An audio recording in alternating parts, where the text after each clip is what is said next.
Hello बच्चों, मैं हूं ओंकार सर और आज हम देखने वाले एक नया टॉपिक जिसका नाम है animals and there young once. ये 4th स्टैंडर्ड कॉर्डवा के बुक में से लिया हुआ टॉपिक है और इसमें हम एनिमल्स और उनके कुछ बच्चे वो कैसे जन्म देते हैं बच्चों को, मतलब अंडे में से देते हैं या फिर डायरेक्टली देते हैं, और उनका लाइफ साइकिल भी हम इसमें देखने वाले हैं। चलो तो फिर हम इस टॉपिक को स्टार्ट करते हैं।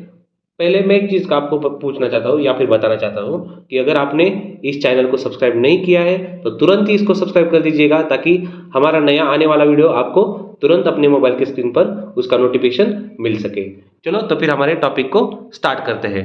All living things live for some years. अभी देखो, कुछ जो एनिमल्स होते हैं, सभी एनिमल्स मतलब कुछ एक सर्टन डेज के लिए क्या होते हैं, वो सर्वाइव होते हैं या फिर उसके बाद मर जाते हैं, मतलब कुछ सालों के लिए वो जिंदा रहते हैं, उसके बाद वो मर जाते हैं। They grow, become old and finally die. देखो, वो बढ़ते हैं, बड़े होते हैं, बूढ़े हो जाते हैं और उसके बाद मर जाते हैं। To continue the life on the earth, पर इस अर्थ पर हमारा लाइफ कंटिन्यूसली चलता रहता है। वो कैसे? Because of that all living things reproduce young ones of their own kind. इसलिए सभी जो पेरेंट्स होते हैं उनके बच्चों को जन्म देते हैं ताकि उनकी अगली पीढ़ी आगे बढ़ सके। The process by which animals produce their young ones is called reproduction. ऐसा प्रोसेस जिसमें एनिमल्स क्या करते हैं, अपने बच्चों को जन्म देते हैं, इसको हम रिप्रोडक्शन कहते हैं। The process by which animals produce their young ones is called reproduction. Animals can reproduce in two ways. अभी देखो, एनिमल्स दो तरह से रिप्रोड्यूस होते हैं। वो कैसे? देखो, by directly giving birth to the young ones, मतलब डायरेक्टली बच्चों को जन्म देते हैं, और दूसरा बाय लेइंग एग्स, मतलब अंडे देकर उनमें से बच्चे बाहर निकल आ जाते हैं, वो भी सर्टन पीरियड के बाद। मतलब देखो, by laying eggs out of which a baby hatches after specific period of time. Animals that give birth to the young ones, अभी देखो उनको क्या कहते हैं और वो ऐसे एनिमल्स कैसे बच्चों को जन्म देते हैं। Animals that give birth to the young ones and feed them with their own milk are called mammals. अभी देखो, ऐसे कुछ एनिमल्स जो अपने बच्चों को डायरेक्टली जन्म देते हैं और उनको क्या करते हैं, दूध पिलाते हैं, उनको हम क्या कहते हैं, मैमल्स कहते हैं। Mammals have well developed sense organs and brain. Mammals में वेल डेवलप्ड सेंस ऑर्गन्स भी होते हैं और ब्रेन भी होता है। Then most of them have hair on their bodies. उनके शरीर पर हेयर्स होते हैं, मतलब बाल होते हैं। डॉग्स है, कैट्स है, एलिफेंट्स है, काउस है और ह्यूमन बींग्स ही आर एग्जाम्पल्स ऑफ मैमल्स। ये सभी किसके एग्जाम्पल्स है बच्चों? मैमल्स के एग्जाम्पल है। Bat is a mammal that can fly. अभी देखो, बैट जो रात में घूमता रहता है वो भी एक प्रकार का क्या है, मैमल है, और वो हवा में उड़ता रहता है। Dolphins and whales are mammals that live in water. Dolphins और वेल्स ये भी क्या है, मैमल्स है, पर वो कहाँ पर रहते हैं, वाटर में। हम जैसे जमीन पर रहते हैं, वो वाटर में रहते हैं। Care for the young ones. अभी देखो, कौन कैसे केयर करता है अपने बच्चों की। In mammals babies are found inside the body of the mother. Mammals में क्या होता है, बेबीज जो होते हैं ना, वो मदर के बॉडी में, मतलब अपनी माँ के पेट में वो क्या करते हैं, पलते हैं। उसके बाद they stay inside for several weeks. वो कुछ हफ्ते के लिए अपने माँ के पेट में रहते हैं। एंड देन दे वे आर बॉर्न, और उसके बाद वो जन्म लेते हैं।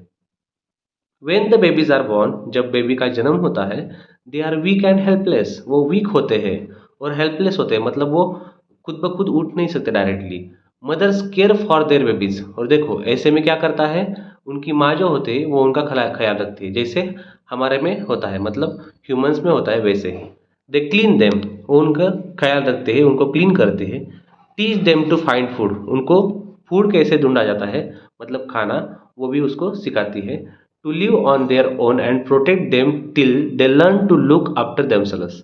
जब तक वो खुद ब खुद चलने के लायक ही नहीं हो जाते या फिर खुद का खाना खुद खुद नहीं ढूंढ पाते, तब तक वो उसका ख्याल रखती है। They feed there babies with their own milk. वो अपने बच्चों को अपना खुद का दूध पिलाती है। In some mammals fathers also provide help by hunting food and guarding the young ones. कुछ देखो, कुछ मैमल्स में ऐसा भी होता है कि फादर भी उनका बच्चों का ख्याल रखते हैं। वो फूड कलेक्ट करते हैं और उनका ख्याल भी रखते हैं, उनका उनको प्रोटेक्ट करते हैं एनिमी से। ओके, देन आफ्टर दैट यहाँ पर देखो कुछ डायग्राम्स दिए गए हैं, मतलब कुछ इमेजेस दिए गए हैं। कैट विद किटन्स, देखो यहाँ पर बिल्ली है और उनके बच्चे हैं। And elephant with their young once, elephant भी है और उसका एक बच्चा है उसके साथ में। उसके बाद अ लायनेस विद कब्स, एक लायन है और उसके कुछ छोटे छोटे बच्चे हैं, उसको हम कब्स कहते हैं। Then after that A few mammals lay eggs inside of giving birth to the young ones like duck-billed platypus and spiny anteater। ये सिर्फ हमको समझ के लेना है। यहाँ पर प्लेटिपस का ये इमेज दिया गया है, देखो वो वाला भी। कुछ एनिमल्स देते हैं होते होते ना वो एग्स देते हैं, मतलब डायरेक्टली बच्चों को जन्म नहीं देते। उसमें से एक एग्जांपल है duck bill platypus and spiny anteater. उसके बाद देखो kangaroo keeps its newborn baby in the pouch on its stomach till it is able to take care of itself. अभी देखो कांगारू साइड में दिखाया गया है यहाँ पर, उसके पेट में उसका बच्चा वो क्या करता है, वहाँ पर एक पाउच होता है, उसमें वो उसको प्रोटेक्ट करते रखता है जब तक वो चलने के या फिर घूमने फिरने के लायक ना हो जाए तब तक। ओके, उसके बाद देखो यहाँ पर मल्टीपल चॉइस क्वेश्चन दिए गए, 3 क्वेश्चन है यहाँ पर। इसमें सिर्फ हमें क्या करना है, टिक करना है। Animals that give birth to the young ones are called, उनको क्या कहते हैं बच्चों, मैमल्स। हमने स्टार्टिंग में देखा mammal that can fly is called bat. जो मैमल जो हवा में उड़ सकते हैं वो कौन सा मैमल है, बैट है वो। Most of the mammals breathe through lungs, मतलब कुछ मैमल्स जो होते हैं ना वो लंग्स के थ्रू क्या करते हैं, ब्रीदिंग करते हैं। उसके बाद एनिमल्स दैट ले एग्स, अब ऐसे एनिमल्स जो अंडे में से बच्चों को निकाल देते हैं या फिर अंडे देते हैं और उसके बाद उसमें से बच्चे निकलते हैं। Several animals reproduce by laying eggs, कुछ एनिमल्स जो होते हैं वो रिप्रोड्यूस करते हैं अंडे देकर। Birds, fishes, insects, frogs, snakes and crocodiles are some animals that lay eggs. अब कुछ ऐसे एनिमल्स होते हैं, उसमें कौन कौन होता है, birds, fishes, insects, frog, snacks and crocodiles. ये क्या करते हैं, अंडे देते हैं और उसमें से बाद में बच्चे निकल आते हैं। अभी देखो birds, all birds such as crows, sparrows, hens and eagles reproduce by laying eggs. अभी इसमें क्रोज है, स्पैरोज है, हेन्स है, ईगल है, वो क्या करते हैं, अंडे देते हैं और उसमें से बाद में बच्चे निकल आते हैं। The female birds lay eggs in the nest, वो कहाँ पर बच्चे देते हैं या फिर अंडे देते हैं, नेस्ट में, मतलब उनका जो छोटा घर होता है उसमें वो क्या करते हैं, उसको बच्चों को जन्म देते हैं या फिर अंडे देते हैं। Each egg has a hard but thin protective covering, outer covering called egg shell. अभी यहाँ पर देखो आउटर साइड में एक डायग्राम दिया गया है, internal structure of an egg. वहाँ पर देखो साइड का जो स्ट्रक्चर है उसको हम शेल कहते हैं। शेल मतलब उसका हार्ड प्रोटेक्टिव कवरिंग होता है। Then inside the shell there is a white jelly like substance called albumin. White jelly like substance it is called as albumin. Albumin is rich in proteins, उसमें proteins की मात्रा ज़्यादा होती है albumin में। There is a yellow substance called yolk. अभी देखो अंदर एक येलो कलर का सब्सटेंस रहता है, उसको हम योक कहते हैं। आपने अंडे खाए होंगे तो आपको ये सब कुछ पता होगा। Then it is rich in vitamins, fats and minerals. इसमें फैट्स होते हैं, विटामिन्स होते हैं और मिनरल्स भी होते हैं। Then after that yolk contains food for the growing baby called embryo inside the egg. अभी देखो योक में क्या होता है, योक में फूड होता है, वो किसके लिए हम यूज़ करते हैं, ग्रोइंग बेबी के लिए। वो क्या करता है, ग्रोइंग बेबी को फूड देता है और उसको अंडे के अंदर तैयार करने लगता है। The embryo undergo various developmental changes and grows into a चिक। अभी देखो जो एम्ब्रियो होता है वो वेरियस डेवलपमेंटल स्टेजेस में से गुजरता है, कुछ चेंजेस होते हैं और वो एक चिक बनता है। चिक मतलब यहाँ पर देखो साइड में एक बच्चा दिया गया है मुर्गी का, वो वाला। The parent bird keeps the egg warm bye sitting on it. Parent bird क्या करता है कि उस पर अंडे पर बैठता है और उनको वार्मनेस प्रोवाइड करता है, मतलब उसको क्या करता है, इंक्यूबेशन देता है। Okay, and this is called as a incubation, इसको हम इंक्यूबेशन बोलते हैं। The fully grown chick breaks the egg and come out in about 21 days. 21 days में से क्या करता है, उस अंडे में से बच्चा निकल आता है। दिस इज कॉल्ड हैचिंग, इसको हम हैचिंग बोलते हैं। The young ones do not have feathers and their eyes are closed. अभी देखो यंग वंस जो होते हैं छोटे बच्चे, उनको फीदर नहीं होते, मतलब उनको ऐसे पंख नहीं होते, वो क्या होते हैं, और उनके आँख भी क्या होती है, खुली नहीं होती है। और क्या होता है, उनकी आँख भी ऐसे बंद होती है, मतलब खुली नहीं हुई होती। The parent birds feed and teach them how to fly. Parent bird उनको सिखाता है कि हवा में कैसे उड़ना है और खाना कैसे खाना है। The parent birds look after their young ones till they are strong enough to look after themselves.